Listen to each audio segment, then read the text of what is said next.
നമസ്കാരം, Asian graph ന്യൂസിലേക്ക് സ്വാഗതം. 2026 നടക്കുന്ന ഫുട്ബോൾ ലോകകപ്പിൽ ഇസ്രായേൽ യോഗ്യത നേടി മത്സരിക്കുകയാണെങ്കിൽ സ്പെയിൻ ടൂർണമെന്റ് ബഹിഷ്കരിക്കുമെന്ന് പ്രധാനമന്ത്രി പെഡ്രോ സാഞ്ചസ് വ്യക്തമാക്കി. പാലസ്തീനോടുള്ള ഐക്യദാർഢ്യത്തിന്റെ ഭാഗമായി ഇസ്രായേലിനെ അന്താരാഷ്ട്ര കായിക രംഗത്ത് നിന്ന് പുറത്താക്കണമെന്നാവശ്യപ്പെട്ടുകൊണ്ടാണ് സ്പെയിൻ സർക്കാർ നിലപാട് പ്രഖ്യാപിച്ചത്.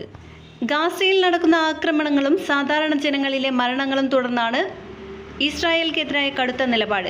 2022 യുക്രൈൻ അധിനിവേശത്തിനു ശേഷം റഷ്യയെ അന്താരാഷ്ട്ര മത്സരങ്ങളിൽ നിന്ന് വിലക്കിയതുപോലെ തന്നെ ഇസ്രായേലിനെയും വിലക്കണമെന്നാണ് സ്പെയിൻ ആവശ്യപ്പെടുന്നത്. ഇപ്പോൾ നടക്കുന്ന യോഗ്യതാ റൗണ്ടിൽ ഇസ്രായേൽ 3-ാം സ്ഥാനത്താണ്. ഗ്രൂപ്പിൽ 1-ാം സ്ഥാനക്കാരാകുകയാണെങ്കിൽ നേരിട്ടോ അല്ലെങ്കിൽ മികച്ച 2-ാം സ്ഥാനക്കാരിൽ ഒരാളായി ലോകകപ്പിലേക്ക് യോഗ്യത നേടാനാണ് സാധ്യത. അതേസമയം ഫിഫയോ യുഎഫയോ ഇതുവരെ ഔദ്യോഗികമായി പ്രതികരിച്ചിട്ടില്ല. എന്നാൽ സ്പെയിനിന്റെ ഈ പ്രഖ്യാപനം ലോകകപ്പിന് മുമ്പ് വലിയ രാഷ്ട്രീയ കായിക വിവാദങ്ങൾക്കും ചർച്ചകൾക്കും കാരണമാകുമെന്ന് ഉറപ്പാണ്.